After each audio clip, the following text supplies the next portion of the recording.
The Knock 'em Dead Comedy Radio Show also brought to you by Two Eagles Auto Body. For more than 25 years, Two Eagles Auto Body has been the leader in auto body repairs and customer satisfaction on Long Island. Two Eagles Auto Body handles every type of auto repair, from custom applications and restorations to repairs involving insurance claims. So call Two Eagles Auto Body and ask for John Rossi at 516-328-2527.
Behind the bag, it gets through Buckner.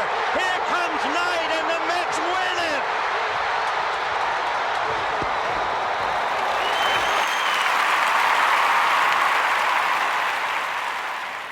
Hello, Tony. Mookie Wilson here, 1986 Mets. How you doing? Long time no see, man. Hey, man, I miss you guys, man, that Knock 'em Dead Comedy Radio, man. I miss you. I wish I was still up there, man.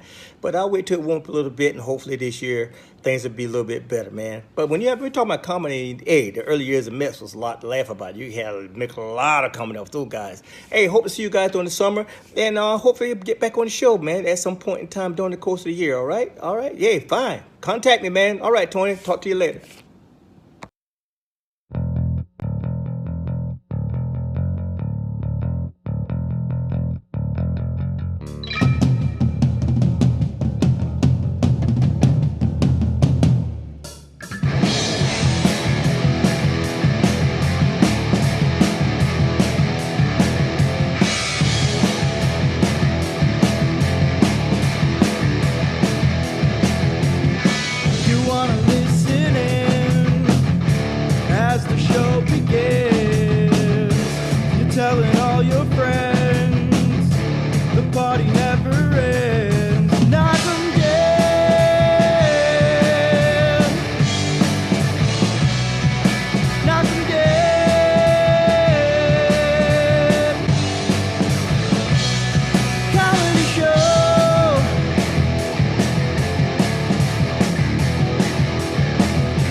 Hi, everybody. Hi, everybody. Welcome to the Knock 'em Dead Comedy Show.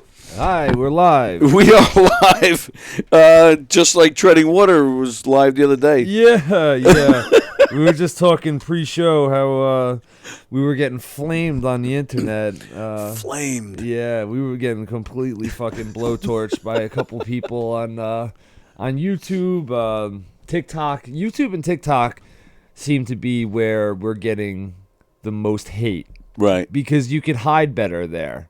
You know, like Yeah. Instagram and Facebook, you know, we don't catch a lot of shit there because it's like people's profile is like attached where you could actually see who they are and what Yeah, they're true. about. Right. You know, there's less burner accounts, I guess, if you will. But well, in my opinion, it means you're doing something right because so many people are watching. That's how I see it. And I don't know. You know, a lot of the clips are doing well, but This one in particular, yeah. that one was funny. You said something. It was very funny. And see, Yeah. that's the point. You said something about people and their ugly kids. Who cares? Yeah. You weren't singling somebody out. Yeah. You didn't call, you didn't actually grab somebody and say that kid is ugly. Exactly. You were making a joke. And all these people on the internet, they're like standing up for this fictional woman that may or may not have been real, you know? Like, we were just talking out of our asses, you know? Exactly.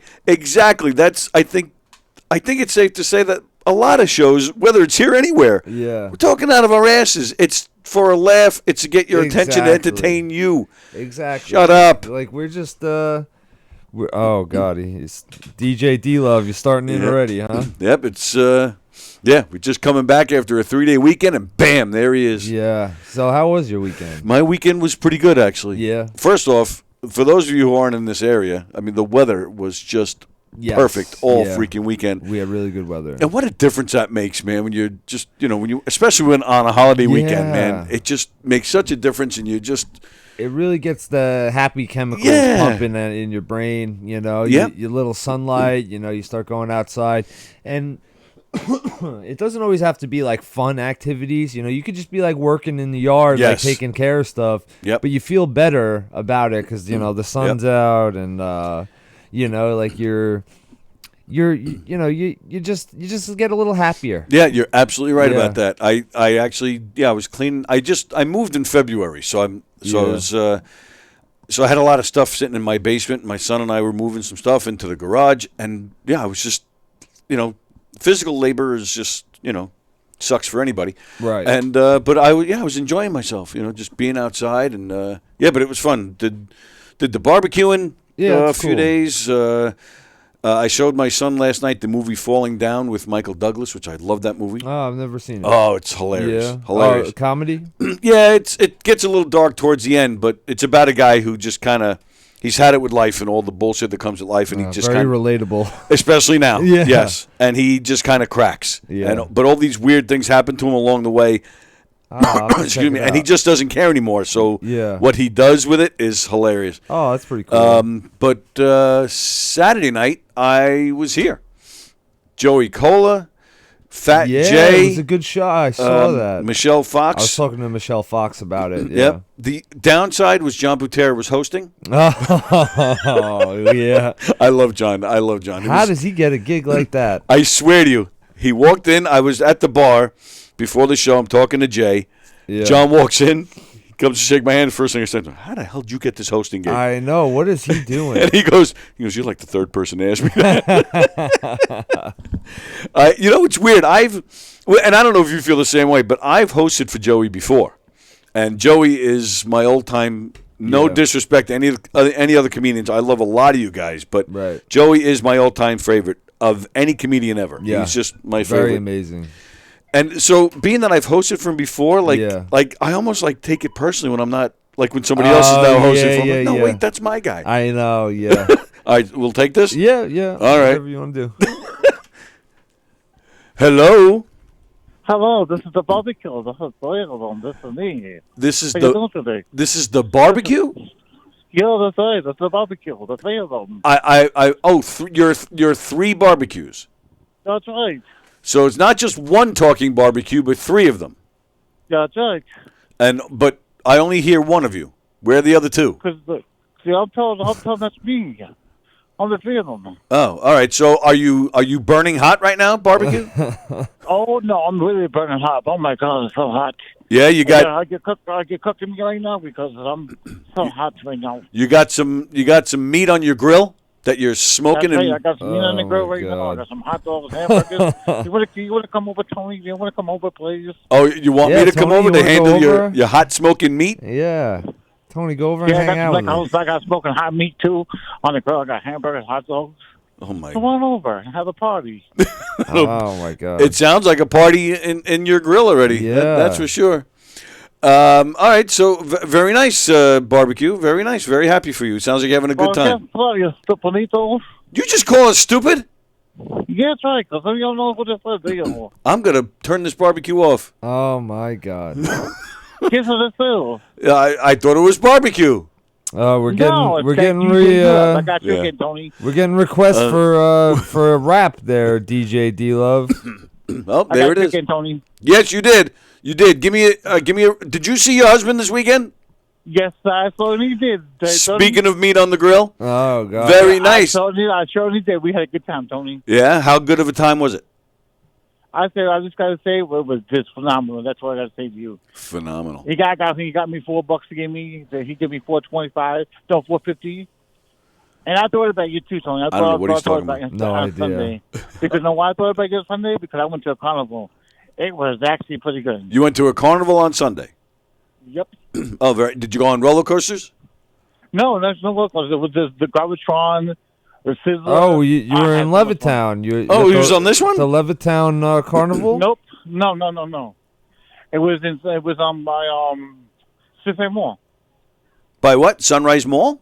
No, Smith Haven Mall. Oh, Smith Haven Mall. Oh, Out okay. in Suffolk County. All right. Well, give us a rap there, DJ. Yeah, wrap it All up. right, here goes little raps for me for the best weekend. Here we go. Go ahead. Here we go. Yo, my name's DJ's up. I'm getting a new computer today. Let me tell you something, homies. I'm with 3 barbecues, and they were like lit. Let me tell you. I went to one barbecue, and it was freaking awesome. I had lots of food. So I went to the second one. The food was phenomenal. They had one last night at my house. Where was Tony Walker? Oh, I guess he wasn't there. But guess what, Tony Walker? I thought about you again. Let me tell you, when you're not around me, let me tell you, DJ Love will think about you. But let me tell you, Tony Walker, you don't think about DJ Love when he's not around. But let me tell you something, Tony. This walking thing was awesome. We got barbecue chicken. We had some rice. Where's Tony Walker? Didn't show up. Let me tell you, Tony, I guess you don't like me no more. But guess what? It's okay, my friend. But guess what? Next barbecue is July 4th. Come on through, my friend. Yeah. That's what my name is. DJ Love. I'm getting my new computer today. That's what I gotta say. DJ Love out the building, baby. What's up? I'm a little scared. You spent all this time with your husband this weekend, and all you're talking about is how you were thinking of me. Yeah. I'm a little freaked out. No, because I thought about you for the barbecue, man. Yeah, all that meat. You were thinking about me. You should be thinking about your husband. Oh my God. No, I was thinking about you. How about miss you, Tony? That's how Hey, it is. how many barbecues did you go to?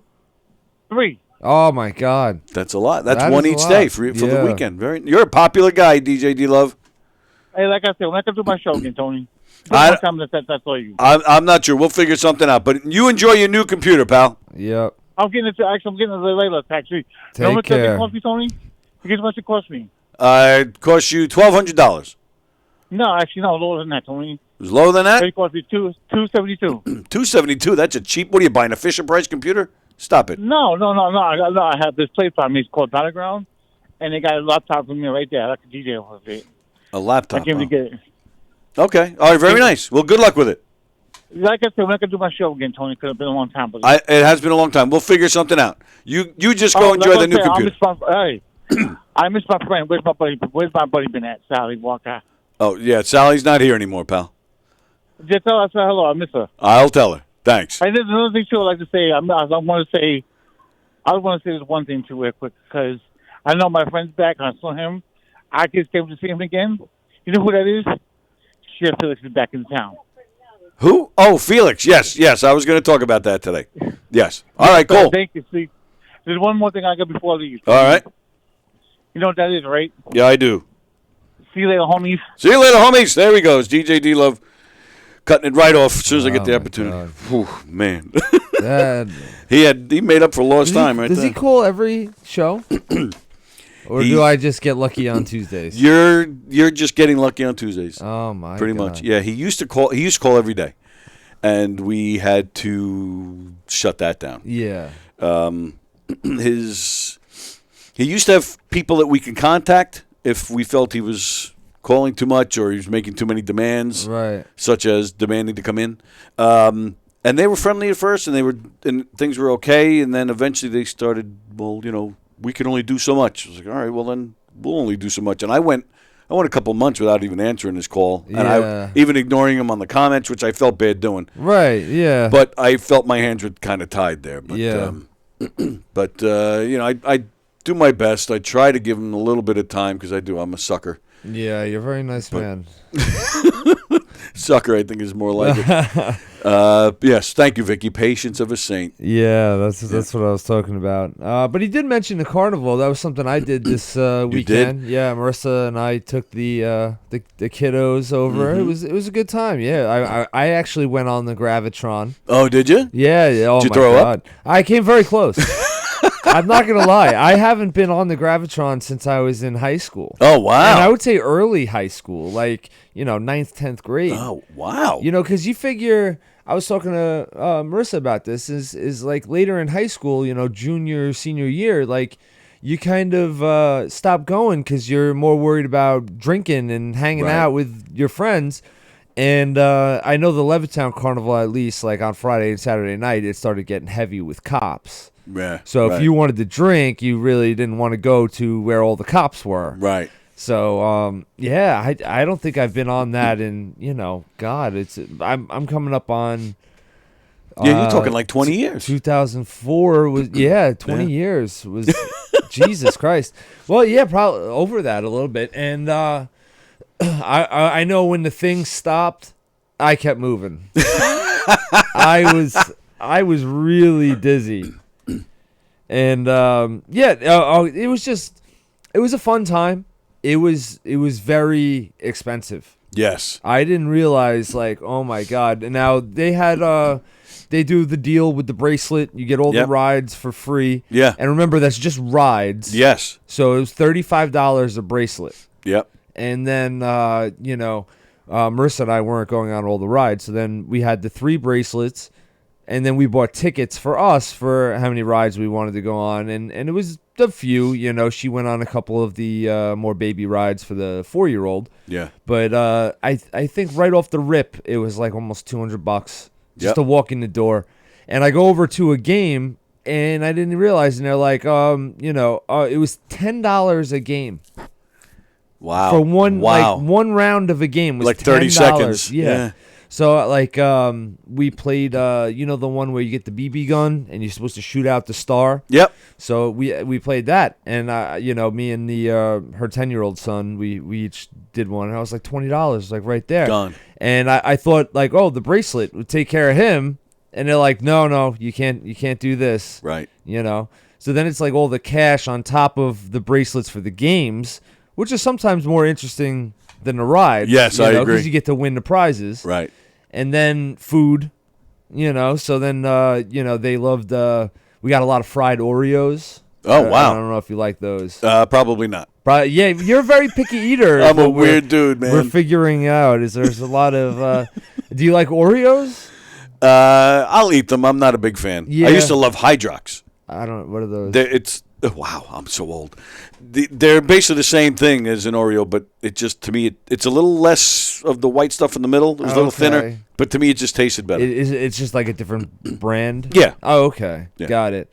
Yeah, because Marissa was telling me she's weird with Oreos. She doesn't like the cream. She prefers the cookie. Oh, all right. And usually it's the other way around with everybody else. Everybody. Yeah, but no, I'm the same way. Yeah. And it's a lot of the cream in the middle. Well, yeah, they keep so many trying jokes. to find. I know we're really behaving. Which is surprising. I know. And but the fried Oreos, I haven't had those in a long time. They were delicious. Yeah. Yeah, really good because they they're hot. And you get the hot Oreos, the hot cream. And I'm just gonna keep going until you snap. Well, that takes us back to DJ D Love and his husband with the hot cream. Oh yeah. Now I saw the video of you hitting the hammer, the sledge. No, that was the. The boxing. The punch, just one punch. Yeah, you do one punch. Right. Now, you did pretty well. You got like... Oh, God, yeah. I think I almost scared them a little really? bit. Yeah. Well, like the high score was like 900, Oh, And you got what, like $750? It was like $798. Oh, okay. Oh, wow. And that was the first one. The second one didn't get recorded, which was even higher. Really? I think I was like $820 or something like that. I really like hit the thing. Marissa had a good shot too. And people were like texting her like who are you thinking about when you're hitting that? Are you mad at Hugh? Like, what's going on?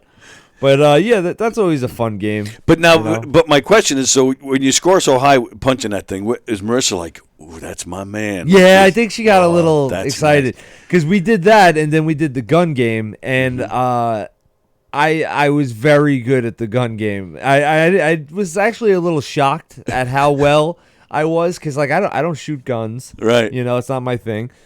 I don't care about guns. Like I would like to go to a range, but I never have. And but you're a little bit of a fighter. Yes, you're scrappy. Oh yeah. So doing well in the gun thing makes sense to me. Yeah, and I'm getting a little scared at the same time. Yeah. But I think she kind of saw the two things back to back, and she was like, "Oh, this is like a protector." Nice. You know, like I think she got a little excited about that. And then I saw the post on Facebook where you guys are like telling each other that like you can grab my butt anytime. Oh yeah, baby. yeah. I'm like it was like reading the old Playboy where they used to have the sexy letters and stuff with the people. Yeah. And I'm reading that. I was like getting turned on reading this. I'm like she. I've said it before and I'll say it again. She is a freaking keeper, man. Oh, she is. You struck gold, 100%. Yeah, she's definitely a keeper. She got a little upset that I haven't been posting about her. About her butt. Yeah, about her butt. So I was like, you know what? Here you go. That's it. And she was kind of it was funny because she said something like, you always post about comedy and you never post about me. And I was like, you know what? She's right. I should post about because in my head I was like, she's always posting. So like, right. And I like let it go. I don't like hit hide. You know, I was like, so that counts as me posting.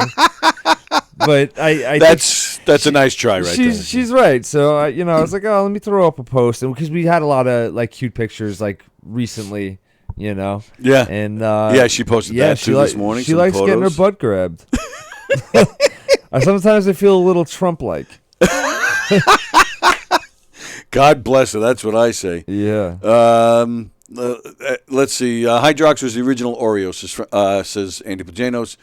Fremder, gotta love amusement parks. You wait on a 3-hour line for a roller coaster just to go 30 seconds. Surprised you guys don't want more cream in your mouth, says Pajanos. Fremder, let's see. Be careful eating artificials. Vanilla, you wouldn't want to put a beaver's anal gland extract in your mouth. Or maybe you would. I don't know what he's talking about. I'll let it go. Vicky, where'd that one go? Oh, I love double stuffed Oreos just for the cream, she says. Oh, Vicky. Oh, my goodness. Dirty people. Dirty mind in chat. That's right. That's why we love it. Yeah. I went to, I took the kids to Adventureland on Friday. Okay. Now, that's on our to-do list with the kids. We were waiting for nicer days. With the kids. See, that's the thing. I mean, I say took the kids. My kids are 24 and 22. Right. But I mean, my daughter's autistic and she loves that stuff. She likes going on the rides. Yeah, she loves that stuff. So she I wouldn't know because with the autism, if it was like a sensory overload. I think for some. Yeah. I mean, but if she likes it, that's amazing. Absolutely. Yeah. There's no set characteristics. There's a few, but the spectrum is so wide now. But right. But yeah, she loves that stuff. So we go to Adventureland. This was Friday. Now, I guess when the weather gets better, it closes later. But right now, it's closing at 9:30. Yeah. We got there at 7, and you still have to pay the same price, which I understand, but it still sucked. And they don't split it up anymore. You're paying one price to go in, and that's it. So, because I wasn't going on any rides, but it didn't matter. Yeah. So it was we spent $180 just for the four of us just to walk in. So basically, that's what you have to pay just to get into the park. Even if you don't do anything. That's right. Even if you don't do anything, you have. That's the minimum you can get now. Is the bracelet to go on all the rides? Because it used to be the same thing. You just pay actually, you used to be able to go in for free. Yeah. And then you just pay for the rides, or you get a bracelet. Wow. But now everybody has to get a bracelet. That's all you can do. Yeah. but I'm taking my daughter and I'm with, family time. I'm like, screw it, I'll pay it. Right. Wasn't really thrilled about it. Plus, which if you have a child from 2 to 24, it's actually more expensive for that person. And my son, who's 22, because I guess they figure that's the prime age of people going on rides. Yeah. So but usually you get a discount for younger, like, maybe up to age 10. 2 to 24 that is was such more a expensive. Wide gap. Yep. Oh my God. Wide gap. You're going back to the Oreo thing. But yeah, we were shocked. I looked at the signs. 2 to 24 is more expensive. I think it was like $10 more. Holy crap! So I was like, this sucks. But we paid to win it and had fun. So that's all that matters. You forget how much you spent when you leave. So. Yeah, exactly. Like the kids had such a great time over here, but I couldn't believe how expensive everything was. Like I said, with a game, it was just like $10 to throw one dart. Right. But they did have a thing like, with her daughters, I showed her the game, and you hit a balloon, with the dart, you win a prize. Right. So she missed a few times. She didn't know. Well, she's a 10-year-old girl, and she didn't get the game. But everything she picks up is she's just amazing at. She's very talented. Wow. So I showed her how to do one real quick. He didn't charge me. Oh, that's cool. And then she got it right away. And I thought it was like you shoot till you miss type thing. Okay. But so it basically took 4 hits to get any prize you want. Oh, okay. So she does it after that. She goes 4 in a row. Bop, bop, bop, bop. Wow. And she picks out the biggest prize. The guy goes, all right, $40. And he was charging me $10 per dart. $10 a dart? Yeah. So, but it was cute because it was every kid would win a prize. So, like, she get the shot till she missed. And I misunderstood him that she could keep going until she missed. Well, she can. You're just paying for it. Yeah, exactly. Holy but the shit. first one, she can miss as many times as she wants. And then the second she hits, all right, $10, here's your prize. Right. Oh, my God. So they nailed me for 40 right there. And she got like a nice prize or whatever. And she was feeling good about herself. So it was, It is. Again, and for all I know, when we were kids, maybe our parents are complaining too. Oh, I'm sure. Right. But it is. It's a lifetime of memories. Yeah. She'll hold on to that stuffed animal or whatever she got for years. She got like a big little, it wasn't the hugest thing, but like maybe like that big, like a little panda bear. Right. She picked it out herself, and it's cool. You're the hugest thing. Yeah. Sorry. There's a name pun. Yeah. Sorry. You should hit me for that. I could tell you. If it makes you feel any better, if you go to Adventureland, we did the shooting the water in the clown. Okay, yeah. And that was only $5. So yeah, it's not bad. We were looking for the fishbowl game where you get the ping pong ball and you win a goldfish, but I don't think they had it. Oh, really? Yeah, I think they got rid of it or something. We did. I was freaking thrilled. We did the bumper cars. Okay. So I'm waiting online, and as I'm waiting, I'm like, shit, I hope I can. Like, I didn't know if I'd be able to handle the pedal because of the right foot. Oh, right. Because I drive a car, I use left foot pedals. So I'm like, am I going to be able to reach over? I'm like, shit. Right. So we finally get to go on, but the pedals were on the left side. I was like, oh. Wow. Yeah, it was like they were made for me. Yeah. Nobody had any problems. I think they knew. They're like, Tony Walker's coming. It's Gov's Tony Radio Walker, Podcast. Exactly. Gov's bumper cars. Yeah. Yeah. So afterwards, we're like, that was weird that it was on the left side, but I was happy about it. Can't let those carnies roll you, Hugh. If you broke out some soap, they would have run. Andy Plajanos. Yeah, those toothless bastards. Yeah, but yeah, it was fun. It was a good weekend. And the show with Joey. With Joey Cola and Jay and John and Michelle was I was talking to Michelle because she actually had her own flyer.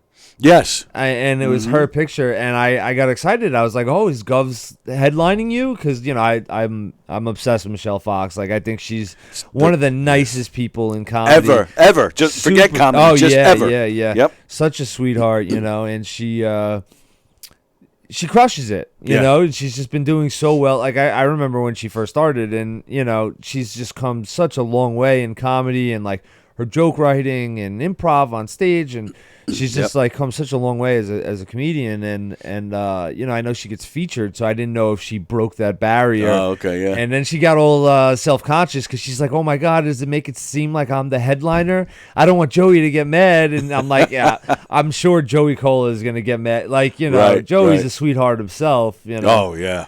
And shout out to Joey's daughter Maria. It was her birthday over the weekend. Maria and I used to talk all the time. Oh, is that right? I haven't spoken to her in a long time, but yeah. You think Joey had something to do with that? Probably. Yeah, that's probably my guess. is like, yeah, stay away from that fucking guy.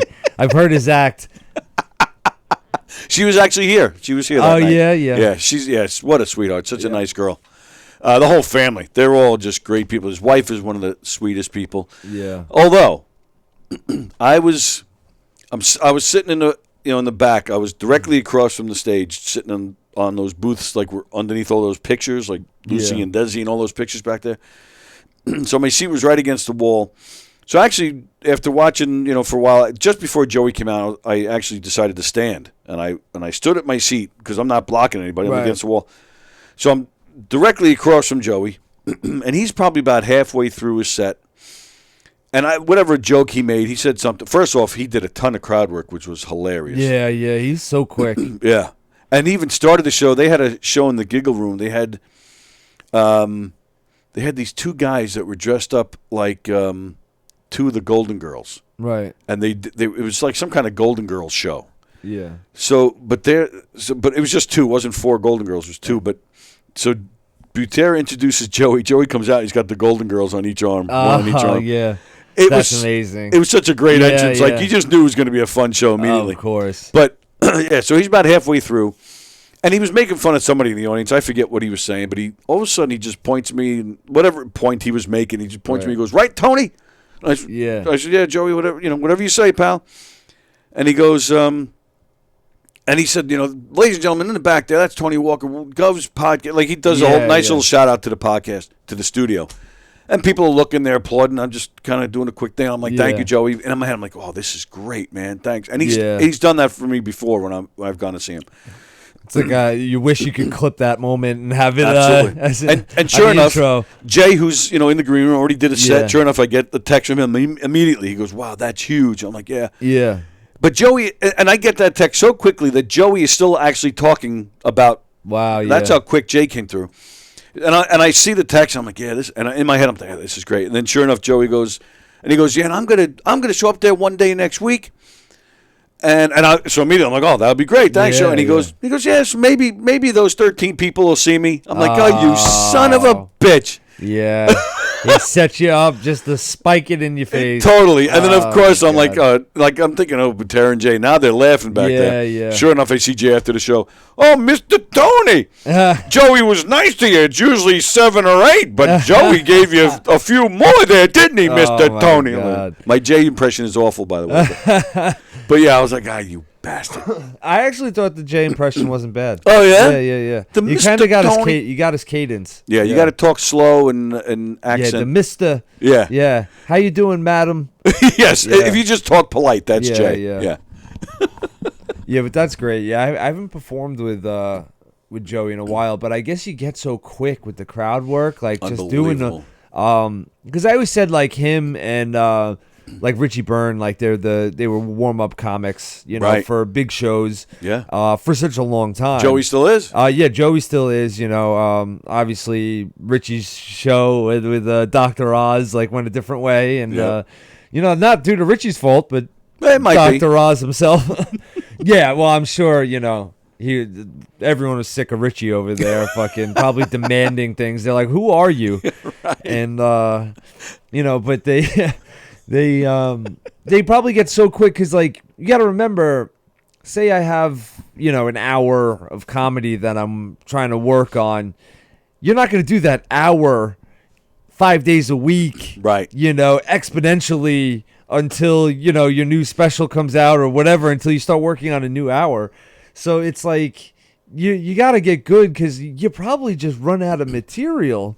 So you just start doing crowd work, Yeah. and you probably get new material based off your crowd work, and Well, that's the genius. it's got to be the best 9 to 5 job for a comedian. I think so. Now, I've never seen Richie do the warm up, but I love Richie and I love his comedy. But Joey, I've seen his stand up, a million times. I mean, he was my favorite comedian before I even knew him, and I've been watching him forever. But I've seen him do warm up. I saw him warm up Rachel Ray, and I saw him warm up Kevin Can Wait. Okay, yeah.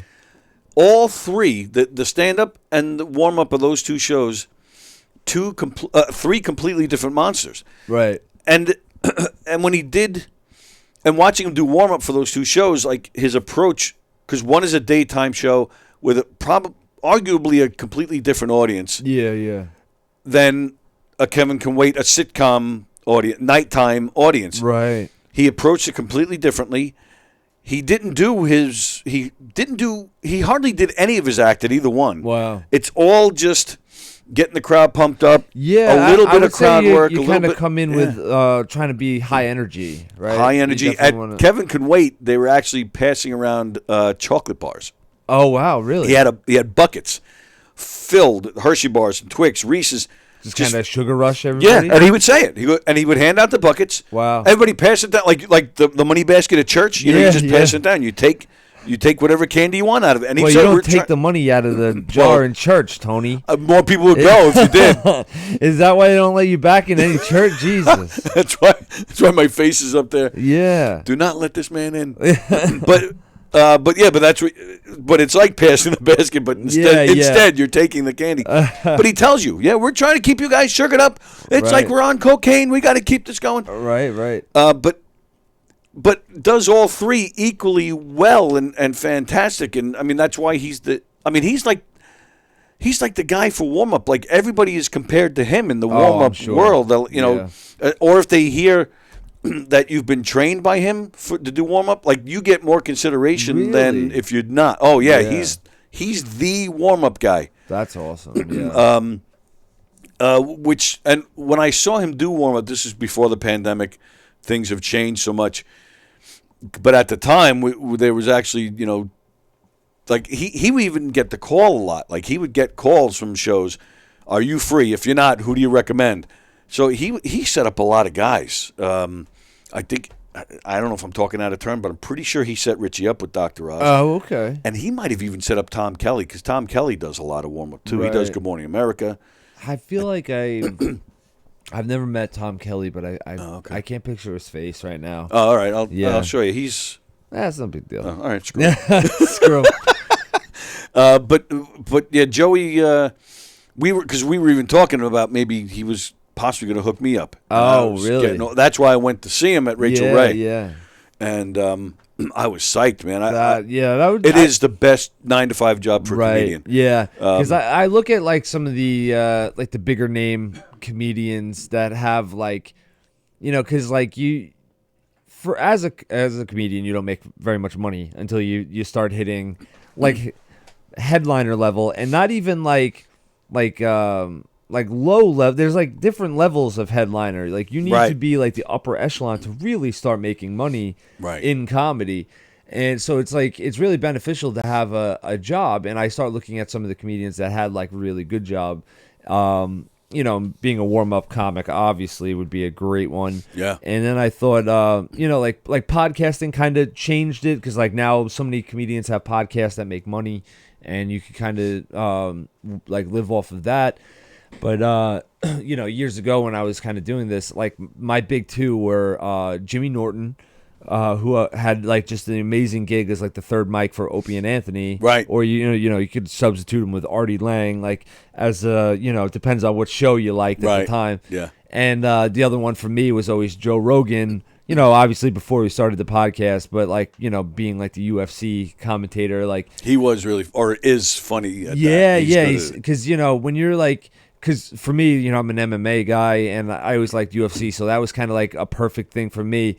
And it's like it would be cool, because like I even remember like back in the day, they used to have like Dennis Miller do Monday Night Football. Yep. And it's like a job like that just would be like so much better where it's like you don't have to work in a fucking office Right. or, you know, like me, which is kind of more manual labor, you Yeah. know, and then you, Right. you know, you're exhausted at your shows and, you know, and it's Yep. like if you can kind of do comedy all day, you know, or at least like flex your creative muscles, you know, like, and like, you know, because Joe Rogan and like Dennis Miller, like doing the announcing, it's not so much as like they're being funny constantly, but they're still like playing off someone, Right. You know, That's the beauty, being able to play off someone. yeah, That's my personal favorite, being able to work off and have, working off each other. right, That's to me much more fun than going up there doing stand up by yourself. But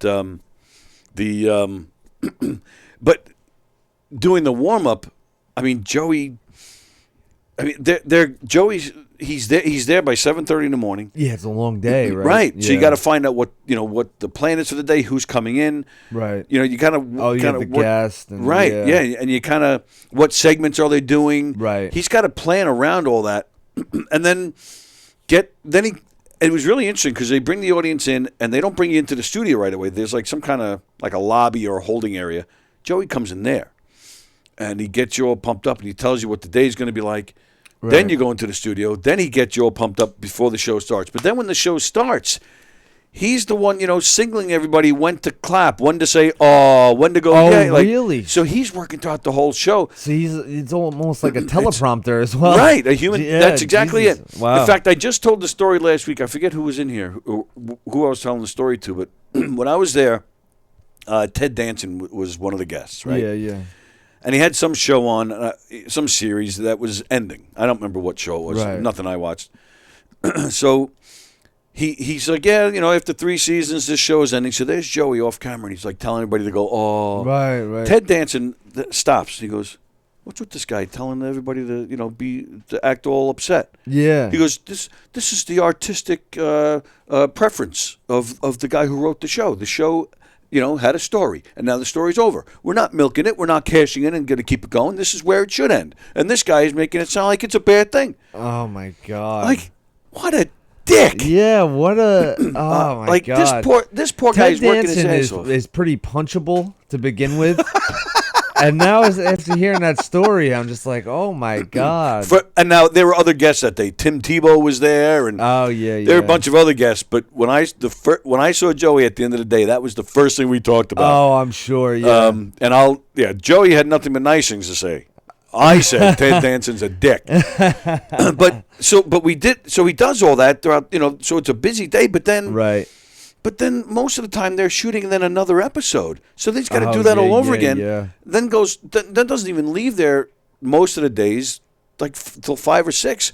So Wow. I'm still with Yeah, you. It's yeah. a great living. It's a great job for a comedian, but It's a long day. he's yeah. exhausted at the end of the day. Yeah, 'cause I was thinking like, oh yeah, you come home and you'd be energized, and you're all good. But yeah, that's a long day too. Right. 7 to 5 or 6. Yeah. Like, that's longer than a 9 to 5. Right. Yeah. But I mean, it was worth it, and did well, and Right. it was considered a SAG job, so he had the union bennies. Yeah. Getting So in it's the, good. I was told. Oh, shout out to her. Marissa just said hi.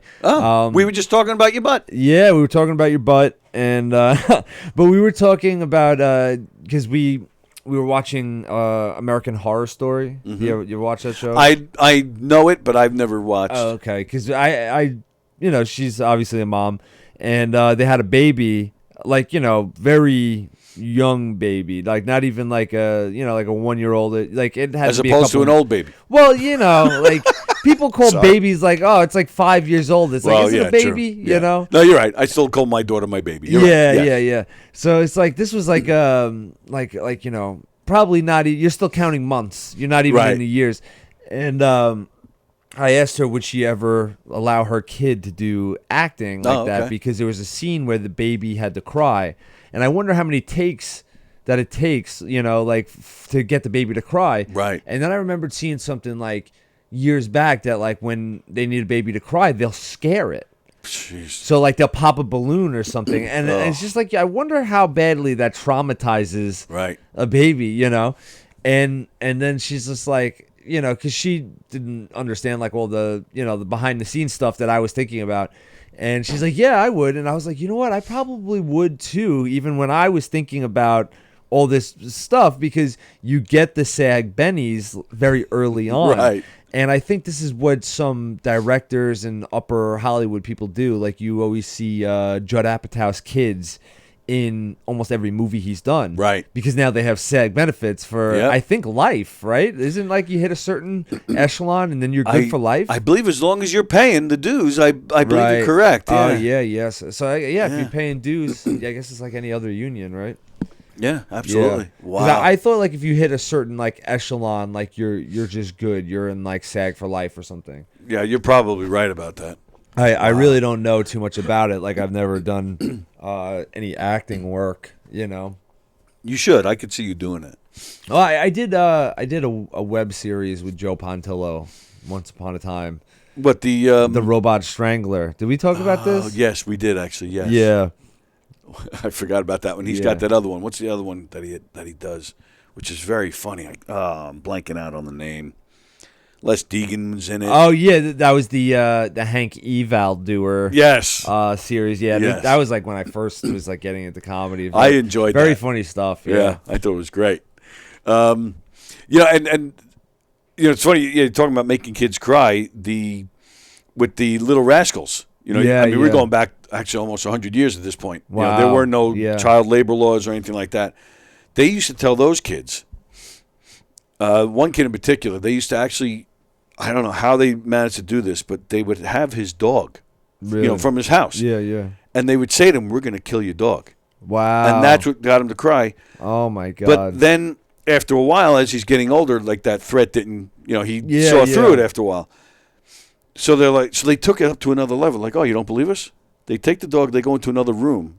He's still on set, but they would fire a gun. Wow. To make him think that they just shot his, so then he would cry. Holy shit, that is so messed up. up. Unbelievable. Yeah, it's like, what was it? I think the movie Psycho.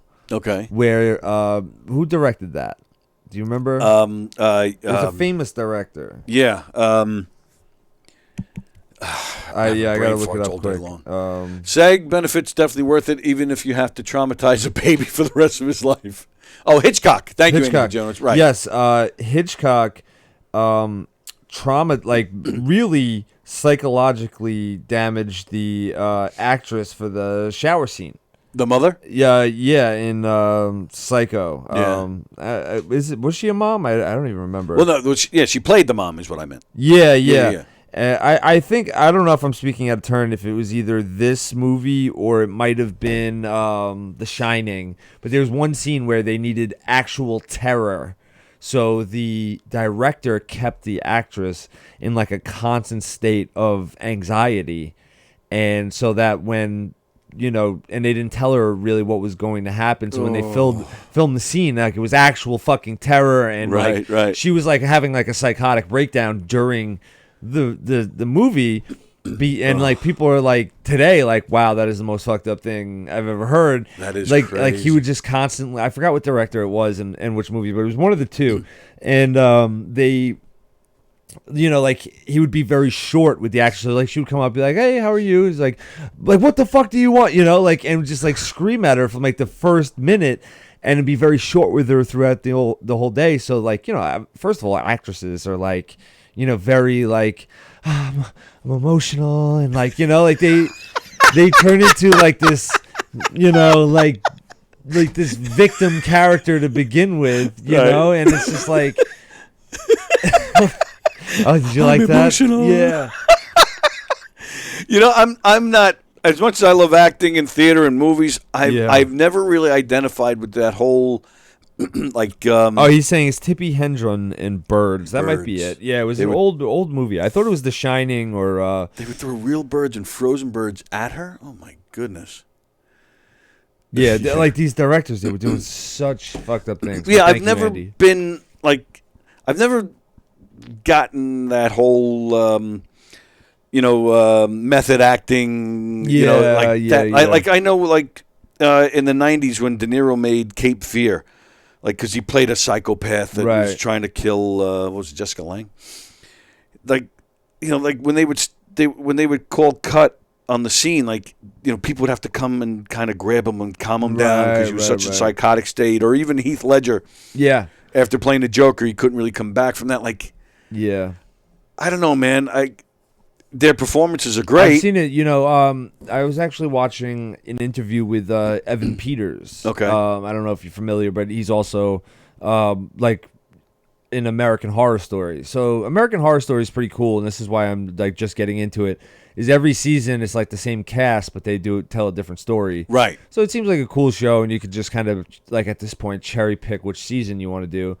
But Evan Peters is kind of known for always playing very dark characters, and what people remember him now for is he played Dahmer in that. Oh, yes. Yeah. I was wondering where I knew the name from. Okay, yeah, got it. And he basically came out and said, I don't want to do this anymore. Right. Because, like, I guess the length that he had to go to kind of portray all these really sick and twisted people. Yeah. Like in season 1 of American Horror Story, he plays Tate, who is basically like that like universe's Columbine shooter. Oh, okay. And like he had to play like a fucking complete sociopath.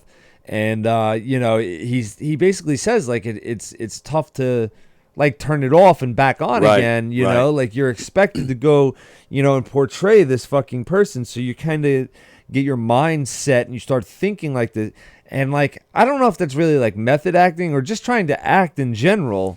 Yeah, I guess. I know people stay in character like probably a little bit too long, like I think it's kind of cheesy with like Jared Leto, who like when he was like doing like the Joker thing, he was awful. Like he was like sending like dead rats to his co-stars and stuff, and it's like, oh, we get it, Jared, you're edgy and you're trying to show up dead Heath Ledger, like like what the fuck? Yeah, that's just being a dick. Yeah, that's all. Plain and simple. I just don't. Again, they're great performances from Heath Ledger, De Niro, whoever, but I don't want Heath Ledger kill himself. I'll take a little bit less of his performance, which I bet would still be great. Right. I'm sure De Niro would still be great, but do we go to that length? Yeah, right. I don't know. It's like almost like the point of no return. Right. Which is crazy that you could even get there just through acting. Right. Yeah. Good point. Yeah. Crazy. But yeah, I guess you got to be like a certain type of person to really be able to flip that switch on and off. Because there was this one guy. I was watching like an interview with an actor, and he was in the Suicide Squad. He was the guy who like shot the colors or whatever. Did you see Suicide Squad? The second one? Oh, the second one? No, I only saw the first one. Yeah, which I didn't like. Again, like, you didn't like the first one? No, the one with Jared Leto? No. Yeah, I thought he might have been in both. I'm trying to find the fucking kid. I hate how IMDb just turns into. Like, they don't list it in, like, importance order anymore. But, he played the guy who, like, shot colors out. And again, he's known for kind of being, like that psycho. And, like, always playing, like, someone fucked up. And he, like, I guess he had to do a take. It was actually a show that I was, like, meaning to watch. But it was, like, basically, like, a scene where he was going to like kill himself or something like that, and like to get like the real emotional reaction out of it, he's like, I had to kind of go to a place where I thought like, and he's like did the same thing where it's like people afterwards like, like you're back, like you're not that person anymore, and it just sounded so fucking twisted. Right. Like granted, you're making a major motion picture, you're going to be a millionaire, you're going to have attention of everybody, but is all that worth going to that extreme? I don't know, man. I don't even know how to say his name. David. What the hell? Dasmalchian. Dasmalchian. Yeah. Yeah. He plays like a lot of twisted people. He's been in. He was in The Dark Knight, and I know he was in. He was in that show. Oh, that movie. It was very good with Hugh Jackman and Jake Gyllenhaal.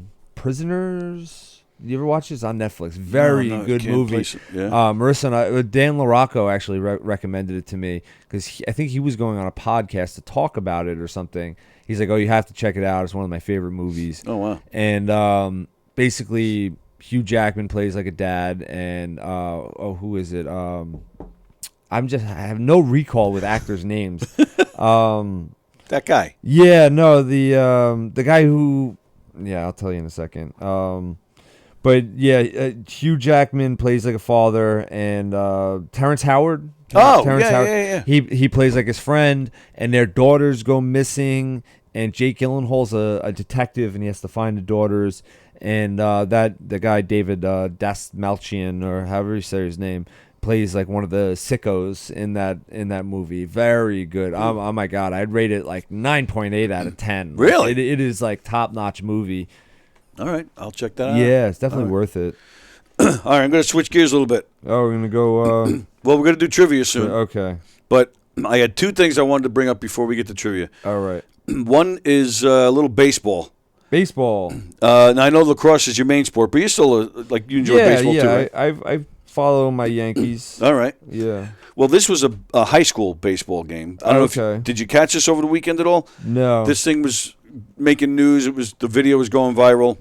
So I forget where. It was somewhere in New York. I want to say maybe a little north of the city. I believe. I'm not positive, but it was definitely New York. These two teams are playing in a championship game, right? It's the ninth inning. The team up at bat is down by a run. So the team that's on the field is about to win. There's two strikes on the batter. There's two outs. It's the ninth inning. This game's about to end, and this team's about to win. Now, so the batter is up, and there's a runner on base. Okay. I don't remember what base he was on, either first or second. I So forget. the winning run was on base? The tying run was on base.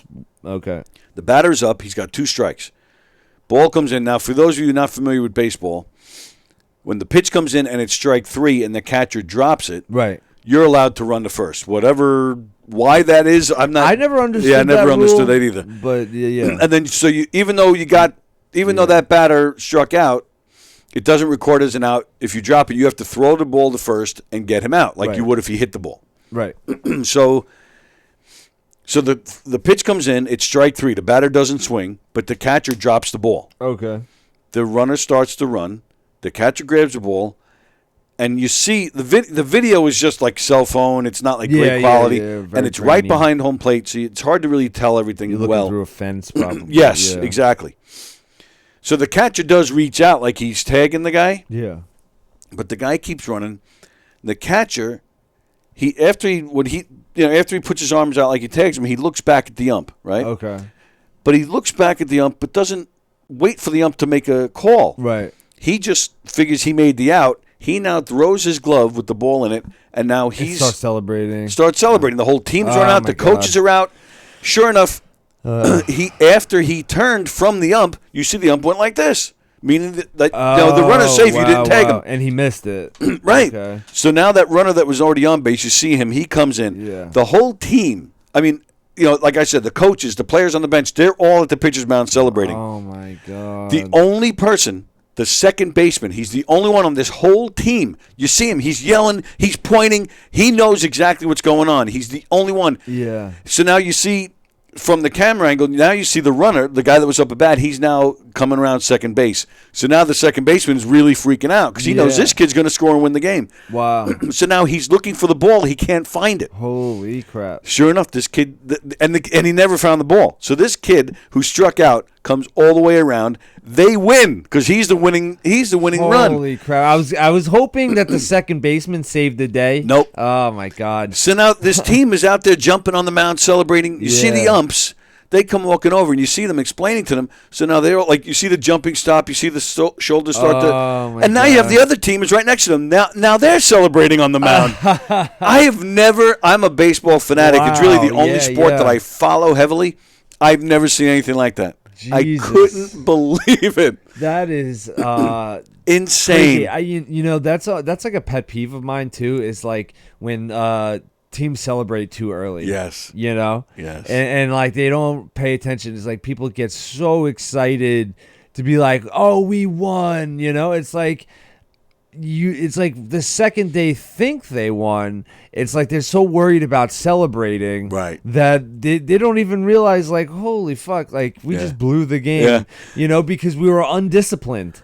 And that's what it comes down to, is like you usually the better disciplined team usually wins. Right. And it's like, so you just threw everything out the window on the possibility that you won the game. You see those videos all the time on Yeah. YouTube and Facebook, like the bicyclist who starts celebrating, and then all of a sudden the bike, The guy comes, or he crashes, or Right. the guy comes right up behind him. Right. And win, Yeah. You see it all the time in football. Like the guy will, start celebrating on like the 10-yard line. Right. And someone catches up to him and Yep. he fumbles, Yep. or something All the crazy. time. And it's just like, it's got to be a pet peeve of mine where Yep. it's just like, come on, man, Pay 'Cause, like, attention. imagine you were like, you had money on that game.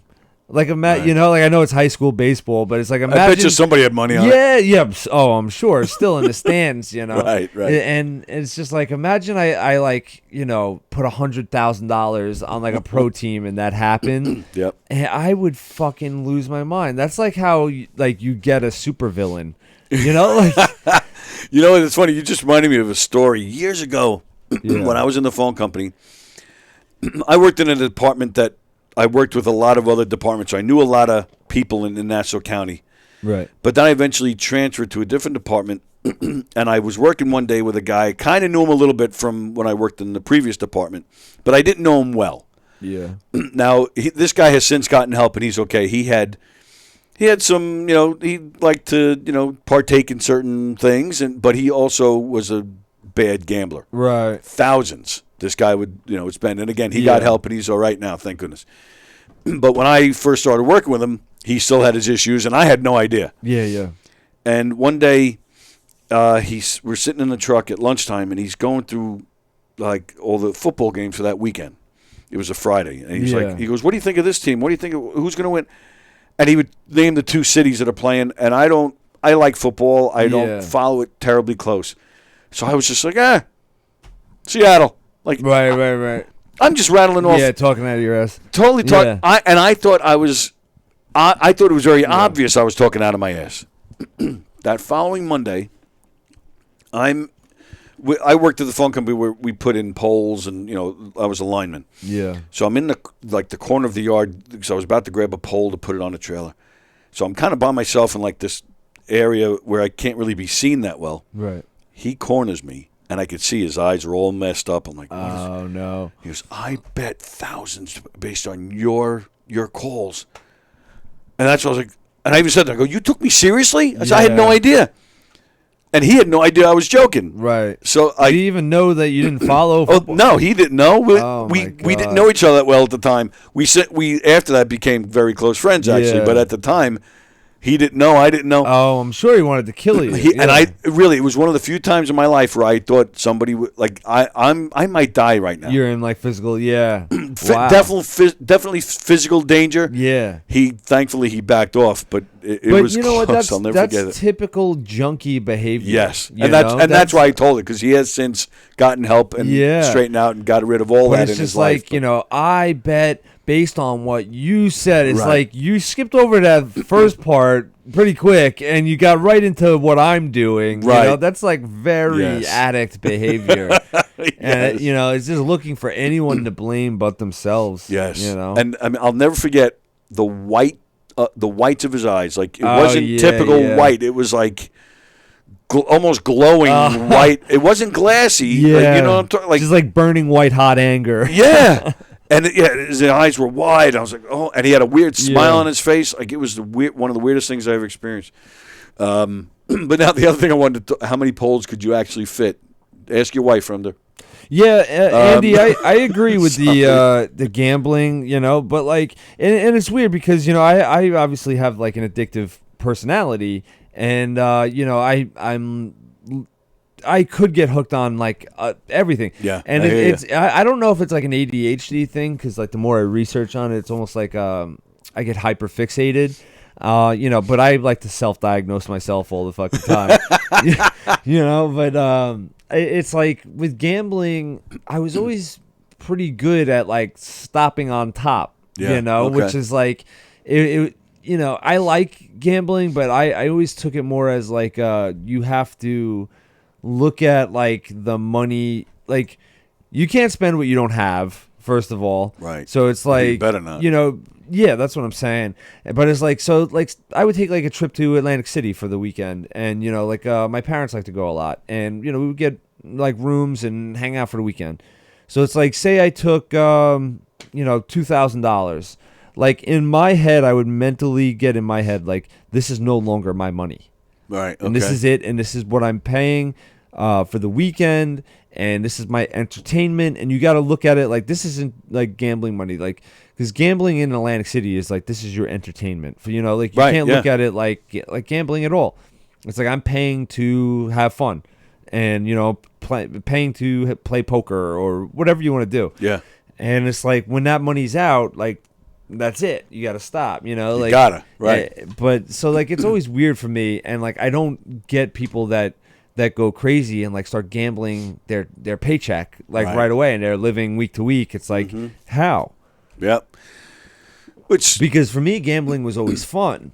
And you know, I feel like those people, like you're talking about, like your friend, and I knew a guy at my last job. Like, it's like gambling stopped being fun for them, and it started becoming stressful. Right. And it's like, so you know, why are you doing it? But like people could flip the script on me, and it's just like, so why are you doing drugs, buddy? You know, it stopped being fun, and now you're okay. Yeah, Never mind. exactly. I used to be addicted to the hokey pokey, but then I turned myself around. Oh my I've goodness. heard that one. I love gambling. The last time I won 3 prunes in a row, I was ready for the crab table. Ugh. And Andy says, yes, he has sympathy for the addiction. Yes. Yes, absolutely. yeah, I agree there. All right, so the other story I wanted to share, then we'll get to trivia. Right. So this morning, I was running a little late, and I didn't get to eat breakfast before I left the house. And so I have to take my daughter to her dayhab before I come here. Right. And so I figured, all right, you know, I'll just get my daughter to dayhab, and I'll probably get here around 10 as I'm setting things up. You know, I'll just grab something from next door, and I'll eat while I'm setting up. So I get here, and it's around 10, and I usually have about, give or take, a half hour's worth of work to set up before the show starts. So, excuse me, and I wanted to sit down and just take 10 minutes to eat without having to do anything. So, so I get out of here. I'm walking next door, and I'm just like dying to get in. I'm starving. I just want to get in and get the food so I can relax and eat. Yeah.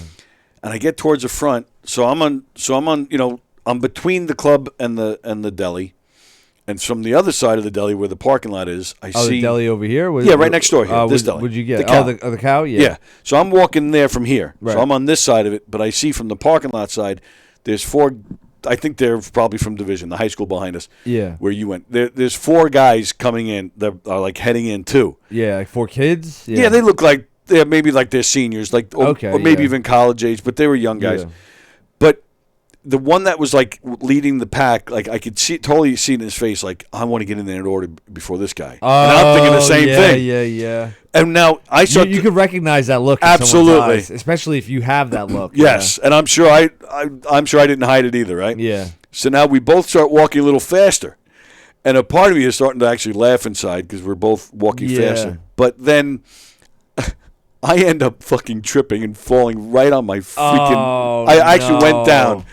So I go down. I put my, I catch my fall with my hands. Yeah. And of course I'm like, I can't believe this. Yeah, Like this is like the utter fail. Again, like celebrating after the, when you think you won the game. Yeah. And I just look up. At this point, this kid actually felt bad for me. He just goes like that. Like he motions for me to get up and go in. So I just kind of nodded. And I go, thanks, man. And I went in. Yeah. I couldn't get out of this freaking deli my fast enough, man.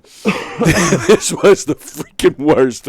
Like we're in a battle right now. Dude. I even thought to myself, so well, funny. maybe I'll this tell could him. be a bit. You should do this on stage. Actually, right. like I think it's actually pretty funny, that whole that whole look, like Yes. that, like, because I think everybody's been that, and like someone like I'm putting my that dad, down. like my dad does that constantly. Like he'll recognize like like someone is going into the same spot, and he'll push me, like, let's go, come on, we gotta go. We can't have that 30 seconds waiting for this other person to order, Right. That's actually a very funny bit. And then tripping and falling, like, oh, that's a great punchline for that. I'm putting it in my notes. Yeah, I like that a lot. And falling. Yeah. Okay. Whoops. Change. Fucking autocorrect. Change it to faking. Because I was thinking, like, did you ever watch The Office?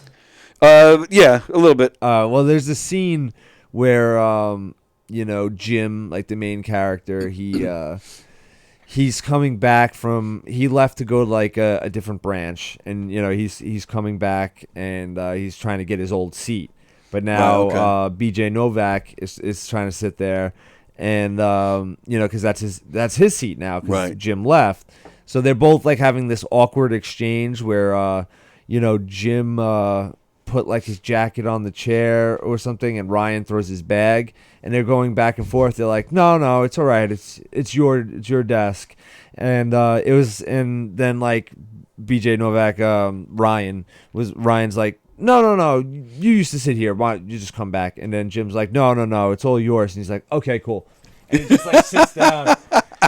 And then he does like the testimonial to the camera, and he goes, yeah, Jim's a very nice guy. That's why I got the seat. And that's just like such a funny like premise. Like I love it because it's always like I do that with like getting money from relatives. Really? Well, yeah, like that whole thing where it's like someone will give me like oh, here's $50, like when you get it from like your aunt or something for your birthday, and I'm just like, oh, I can't take this, like I'm not, and then you turn it down like once, and like no, you have it, and then if I'm feeling really generous, I'll turn it down a second time, and I'll be like, no, seriously, I can't, and then the third time I'm like, oh, thank you, and it's just like put it in my pocket and get out. I stopped doing that. I actually say to people, are you sure? Yeah. And I just throw it back on them. Are you sure you want to give me that money? Yeah. Like, okay, thanks. Thank you. Yeah. But you always have that like that moment where it's like, no, you go first. Right. And then and then it's like the other person's like, no, you go first. Absolutely. Thank you. Yeah, I will. Yep. And in that situation where you're both running for the door, like, what I always like try to bank on too? I'm like, you know what? If he beats me there, I try to be like a step behind them, so they hold the door open for me, and I go right in. And like I'm like, yeah, you're a fucking gentleman. That's why you lost. Yeah. Well, it's funny you were talking about that on Memorial Day weekend, because if I'm wearing shorts, everybody's holding the door for me on Memorial Day weekend. Yeah, you got the trump card, yeah. Oh, yeah, and then, and then I'll say thank you, and they're like, oh, no, thank you. And I'm like, it's like, no, dude, I wasn't there. But how about saying have a nice day first? It ruins my day, says Andy Pacheco. I just walk in and hold the door behind me. Yes, that would be the smart move, Andy. Yeah. Oh, yeah, that's good. Or sometimes I just open the door real wide, and I just throw it. And it's just like, all right, well, you got to hustle up to catch it. Otherwise, it's going to close in your face, But it makes me look like, oh, I held the door open, Right. That's so funny. But, yeah, thanks for that. Yeah, I'll try to make a bit out of that. That's funny. I think you got something there. Cool. All right. It is that time, ladies and gentlemen. It is time for Tuesday Trivia. There is no theme or anything. We're just asking a bunch of random trivia questions.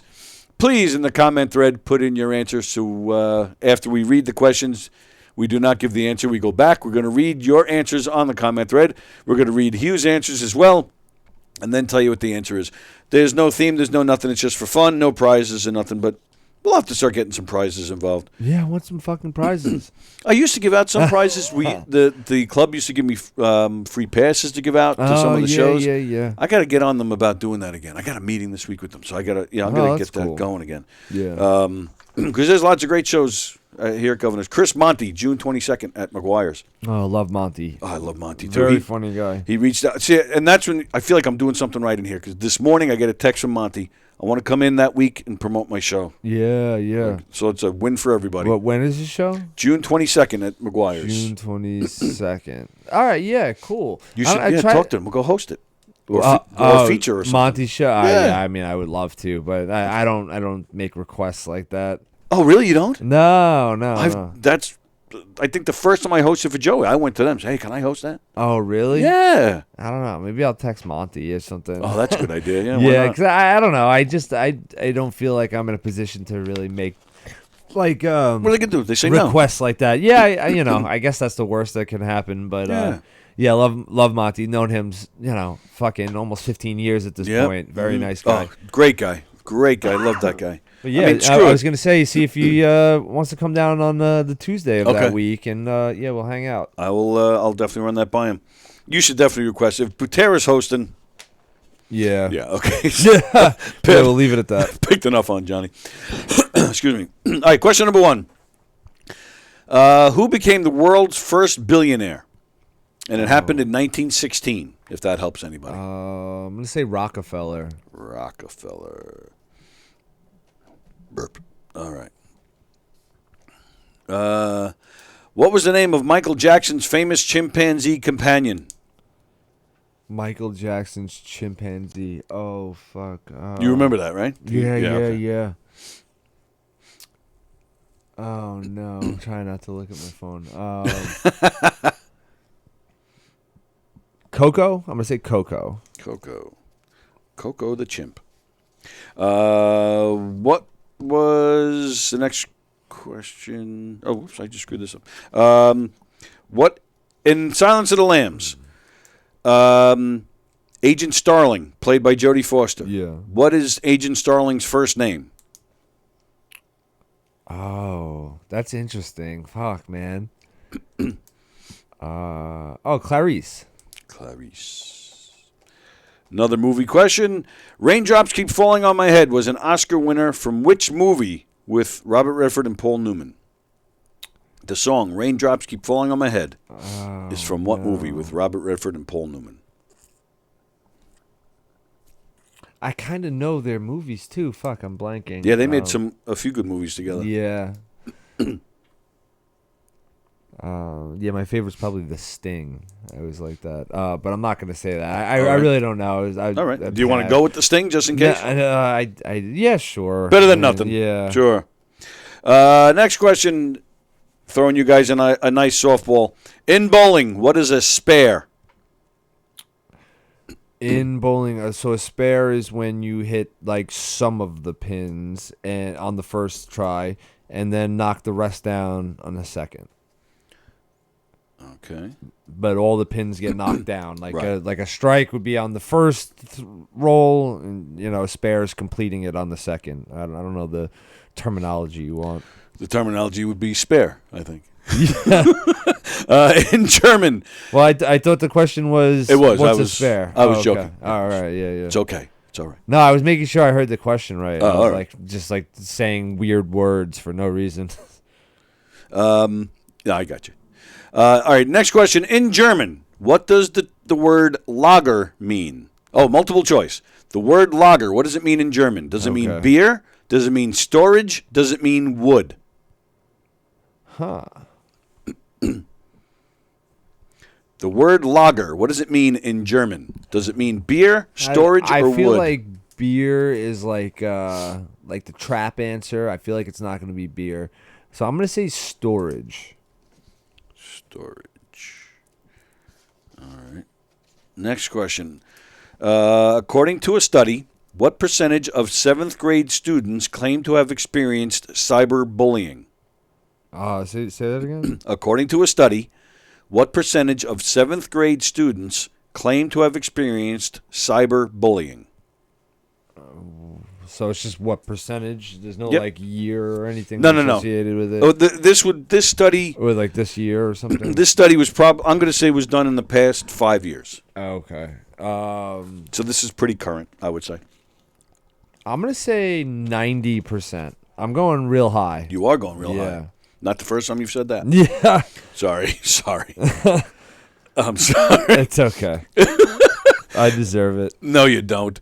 What year did Facebook make its debut? 2004, 2005, or 2008? 2004. 4. Because I graduated high school in 2004, but I was going into college. Wait, so what were the answers? 4, 5, or 8. Fuck. And you said 4. Yeah. Yes, you it's, did. Yeah, I'll go with 2004 because I was definitely in, like early college when it came out because I remember when you had to use a college email to be on Facebook. Right, yes. Yeah. Right. So I'll go 4, 4. but it could be 2005 is what I'm getting at. It's But you went early with 4. college, yeah. 4. Yeah, I'll stick with 4. Sticking with 4. Next question. Why did the Scarecrow win a Nobel Prize? Is this a riddle or a joke? It's a dad joke. Yeah. Why basically. did the Scarecrow win the Nobel Prize? And I don't know why I'm laughing. I have no idea. I give up. Okay. That's what you say to dad jokes. Yeah. Yeah. Yeah. All right. Last question. The world's largest recorded penis belongs to a 41-year-old New Yorker named Jonah Falcon. Jonah Falcon. That's his name. What a name for having the biggest dick. Yeah. How big is it when it's flaccid, and how many inches when it's erect? Oh my god. I'm gonna say. I'm gonna say 16 flaccid and 20 hard. Wow. Yeah, I'm going huge, huge dick. Right. I don't know. Yeah. Okay. I gotta hear this. All right. Yeah, All right. So start from the top. Let me scroll back and find. You ever have one of those days where your phone is just like blowing up? Yeah. And it kills me because it's always during the show. So then after the show, I got to spend like what feels like hours catching up. Yeah, I can feel it vibrating and like crazy. The same people never want. They never want to talk to you when you're not busy. Right. Yeah. And then and not only that, but a lot of times it's the same people. And sometimes I want to say to them, Yeah. you know I'm on the air from 11 to 12:30. Leave me alone. Yeah. In fact, Mark Riccadonna is one of them. I'm going to have to beat him up. Ricky Donna, tell him I said hello. I will. I like Mark. Oh, Mark's great. Yeah. He's coming next week. Not this coming weekend, the following weekend. He's at McGuire's. Oh, awesome. Yeah, I haven't seen him in a long time. He's great. I'm doing something with him and Richie Byrne this afternoon. Okay. Who became the world's first billionaire in 1916? Hugh said Rockefeller. Andy Plagano said Rockefeller. So did Gina. Hello. Oh, New York girl. Hello, New York girl. Vicky said Rockefeller. You guys are all correct. It is Rockefeller. Oh, perfect. Fremder, I don't know what you're trying to say there. I don't know what that was. Okay. What was the name of Michael Jackson's famous chimpanzee companion? Hugh said Coco. New York girl said Bubbles. Plagano said Bubbles. Vicky says Bubbles. That is correct. It's Bubbles. Bubbles. Bubbles. Man. Bubbles the chimp. In Silence of the Lambs, what is the first name of female FBI agent Starling? Hugh said Clarice. Everybody said Clarice except Fremder said agent. Yeah. Yes, New York girl, I did say that some of these would be easy today. Yeah, you're doing very well. Be proud. Raindrops Keep Falling on My Head was an Oscar winner from what movie with Robert Redford and Paul Newman? Hugh said The Sting. Andy Plagano said The Sting. New York girl and Vicky said Sundance Kid. Andy Plagano's got one wrong, ladies and gentlemen. I got excited when I saw he said The Sting. I'm like, Yep. oh, I nailed it. Butch Cassidy and the Sundance Kid. Really? Everybody, let's take a moment. Andy Plagano's got one wrong. Oh, no. Let's just let that Blowing sink up your in for a spot, Andy. I think the world's coming to an end. Knocked down all on second. Oh, sorry, that's the next question. Yeah, Sorry. Yeah. What is a spare in bowling? So New York girl, knocked down all on second throw. When you clear the remaining pins on second throw, says Andy, which is basically what Hugh said. Yeah. Spare me the embarrassment because I'm a terrible bowler, says Fremder. When you knock down all the pins on the second try, says Vicky. And then Fremder says, took a shit. Yeah. I don't know if he's just telling us he took a shit or you took a shit on the throw.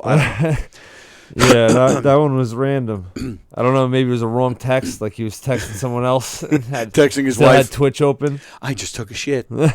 Yes, you guys are correct. It's when whatever pins are left over, you knock them all down on the second try. Very nice. In German, What does the word lager mean? Does it mean beer, storage, or wood? Hugh said storage. Plagano said wood. Vicky said beer. Anybody else? See, this is what I'm saying, New York girl. You said the questions were easy, but you didn't answer that one. Yeah, look at that. She didn't even bother with that one. Yeah. So what's your answer to that, New York girl? Yeah. They were all so easy. Well, guess what? Andy Pagano's got another one wrong. Oh. Andy, are you all right today? You feeling all right? He must have a fever. But I'll tell you who got it right. It's this guy right here. Storage. Storage. Oh, my God. I was going to say, don't tell me it's beer. No. Yeah, and that's definitely why I did it. Yeah. That was the trap answer. Definitely the trap, and Vicky went for the trap.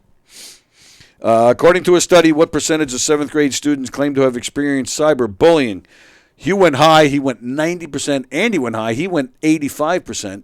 New York girl went 80. It's getting lower as we go. Vicky says 79. Thank goodness you're all wrong. Oh. It's 69%. 69. Which, to me, that's still too damn high. But That's very high, but I kind of expected it to. I thought like it was going to be astronomical, like 99. Just because I feel like it's everywhere. Like, Yep. I'm hear being ya. cyberbullied about our podcast right now. People are trying to cancel us on YouTube. Fucking, someone's saying Travis Grant is a Theo Von wannabe. We're getting it from all angles. That's fantastic. Well, I mean, not fantastic. But, Yeah, no. I know what mean? you're saying. Andrew got one wrong. I think the world just stopped turning. Absolutely right. New York girl, that's because Jack called outside to watch the guys almost die cutting down a tree in the neighbor's yard. Well, video, baby. Let's go. Yeah. He's saying took a shit is what he thought a logger meant. Oh, all right. Oh. All right. Oh, like a log. I took a logger. Got it. Logger, barely knew her. Oh, my goodness. What year did Facebook make its debut? 2004, 5, or 8? Hugh said 4. He almost changed it. He was encouraged to keep it at 4. Yeah. Vicky said 4. Hang on. I lost. Where are they? Why can't I scroll? Oh, there we go. Hang on. So Vicky said 4. Andy said 4. Whatever year all the cyberbullying started, says from there. Pretty accurate, probably. Yeah. Well, I mean, there was MySpace. True. I definitely had a MySpace around then. New York Girl says 2004 as well. That is the correct answer. It's 2004. Yeah. That's why I perfect. kept telling you. Yeah, 4. yeah, Okay. yeah. Thank you for that. I'm here for you. I'm doing decent today. You are. And you know who's not? Is Andy. Why did the Scarecrow win the Nobel Prize? Let's see. Fremder, because he was outstanding in his field. That is the correct answer. Of course, Fremda would nail that one. That's the first fucking trivia question he took seriously. He's never answered one trivia question. He's It's like, always that's a my joke. Yeah. Good for you, Fremda. So then Plagano says birds, blah, blah, blah. What is it? What? And then birds in Brooklyn? What? And then Vicky says no brains. I don't know. Yeah. Yeah, I don't. Out of context. We missed those. Yeah, true. All right. The world's largest recorded penis, other than mine, belongs to 41-year-old New Yorker Jonah Falcon. Jonah Falcon, which is That my new sounds- stage name. Yeah, it sounds like a soap opera name Yeah. or something. Jonah Falcon. His appendage measures how many inches flaccid, how many inches erect. Hugh said 16 and 20. Yeah. Andy said 10 and 13. Fremder said soft, the size of a bus, hard, the Empire State Building. That's pretty big. Wow. How do you walk? Vicky says 11 and 7. Fremder, Andrew got one wrong. Oh, okay. I read that already. Yeah. Okay. All right. So nobody else answered it. All right. So as we're sitting here making fun of Andy, he came the closest. 10 and 13. Yeah, it's actually 9.5 and 13.5. Wow. So Andy came the closest. Now, Jonah Falcon. Yep. We're going to touch on some edgy stuff. What, Wait, you know what? Let me is look he a this. white guy? Let's find out. I want. You know what? It just hit me now. I was going to say, is he, Jonah kind of comes off Jewish. But it says he's in New York, so we should get him in here. Oh, that'd be perfect. All right. Well, no, this has got to be a different one. Jonah Adam Carterly Falcon is an American actor, television presenter. Oh no, it is the same guy. He's also an actor. He came to international fame in 1999 because his claim that he had the largest penis in the world, 13.5 inches when erect. Yeah. He has not authorized or permitted independent verification of this figure. He's the same age as me. He was born in 1970. He says he was born in Brooklyn.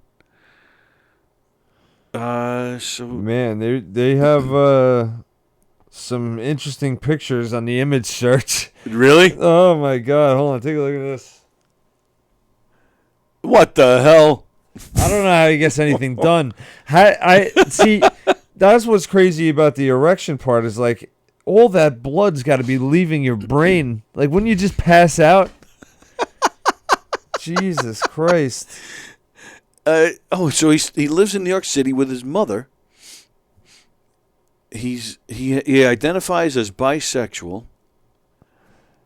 It seems like he's done some porn or something. I don't know. I would assume he would at least try it. There's a documentary about him called Unhung Hero. Oh. I don't know if I want to. Oh, actually, no. That's actually not him. So somebody plays him? What? This is very strange. Very interesting. I wonder if we can get the largest dick. I wonder if we can get him in here. I'm gonna have to do some research. Well, yeah, not that kind of research. Yeah. Oh, he was. Andy says he was on Stern once. Oh, okay. Oh yeah, I'm sure he was on Stern. I'd be curious if he would come in here. That'd be kind of cool. If he's like a busy guy, like, because I wanted to hear if he was doing porn or not. Because what else you like? Well, no, I don't think he is. You're given like a specific skill set when you're born. I believe that. So it's like, that's I'm never gonna play fucking professional football, and I knew that from a very young age. I'm fucking. Right. I'm a pretty tall guy, but like, just I didn't have the speed. Like I was 6 foot, 200 pounds in high school. Like there was probably potential if I ran a 4.40. Right. Exactly. And then maybe I could be a cornerback. But no, this guy. But like this is what you were equipped with from birth. Like you got to find a job in your field. So he should. So you're saying he was born to do porn? He was born to do porn. How has that title never been used before? I would have that would have been the title of my autobiography if I was that guy. Born to do porn. First of all, his name's Jonah Falcon. This guy was given everything right off the bat, man. If anybody was meant to do porn, it was him. Yeah, holy crap. No, it says that it's never been verified that about it. So he about must his not, dick? Yeah, so I guess he hasn't done porn. So he hasn't even like shown anyone. Right. Oh, so he's like could be faking it. But then the Wikipedia also says that he's an actor in theater and he lives with his mother because he goes years without working. So this guy doesn't have a lot to do. Right. So hopefully sounds like he's kind of pathetic. It does. And you know what I was all the more reason it might be easier to get him in here. Yeah, and I don't know. I mean like 13 hard. Like it's got to be tough to even have sex. Like right. You're probably hurting the poor girl. Yeah. Oh my God. Like I feel like the girl wouldn't even want to do it when it's that big. Maybe that's why. Yeah, because I said he doesn't. He's like, there's definitely some size queens out there, but like 13 is like, it can't be pleasurable for female. That 13 inches. I would just think it's easier to like, to smack it on a table by accident too. It's like you must get hurt a lot. Yeah. You ever see that episode of Curb? Yes. With the guy, who is that? Chaz Bono. Yes. It's so funny. Yeah. All right, and with that, it's Jonah Falcon trying to convince one of his girlfriends to get back into anal, but I think she was torn. All right. So you got anything this week? I don't think I have anything this week. Right. The obviously Thursday. 1 p.m. Tune in to Treading Water with me and Travis Grant. Follow us on all social media, Treading Water Podcast. That was fun the other day with Neil. Oh, with that Neil, cool. yeah. Check out our latest episode. Catch up with Neil Rubenstein, hilarious comedian. It was our first guest. You can follow me personally at The Logic on Instagram and whatnot. And the date that I've been plugging, let me just grab it real quick off my phone. The Giggle Room show. Yeah, I'm going to be with Keegan June 16th. Nice. It's a Friday. We'll be in the Giggle Room. Come down, hang out with me and Keegles. And Bosey. Yeah, Bosey's on it, of course. Lots of great shows coming to Governors, as we said. Chris Monty, June 22nd. This weekend, Chris Roach, Janelle Hamster, Carmen Lynch, Joe Curry, Moody McCarthy. You can see some guys from General Hospital, Joey Vega, Jay the Comedian, Big Mel, and the Long Island Laugh-Off for 2023 begins this weekend. So lots of stuff going on at Governors stages. Go to govs.com and make some reservations. And there you go. So today is Monday. Today's Tuesday. Hershey and the Keegs tonight at 9 o'clock. Oh, yeah. And Dennis Rooney. Just real quick, we'll also get the Hershey and the Keegs plug. That's next Tuesday? The 6th. Yeah, next week. Next week. Very nice. Tune in. We're going to do a crossover episode.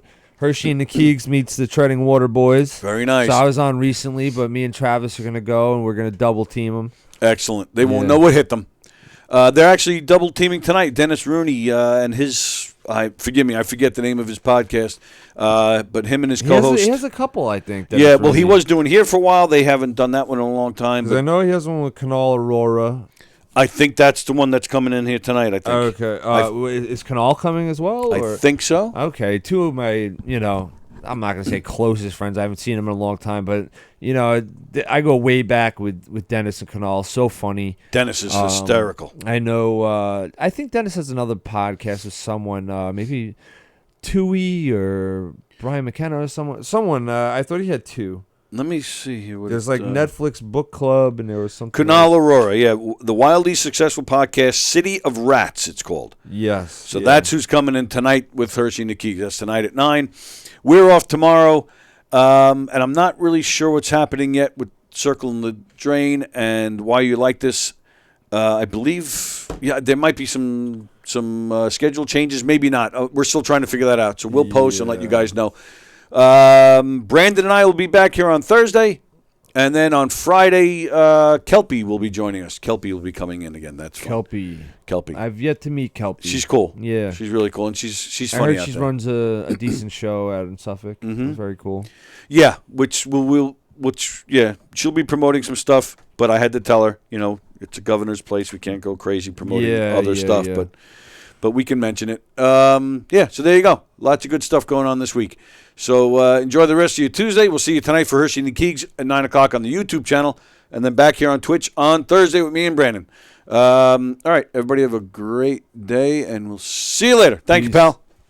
What will you experience at a Knock 'em Dead comedy murder mystery show? Suspense, excitement, love, more love, violence. Well, not really. And, of course, some music.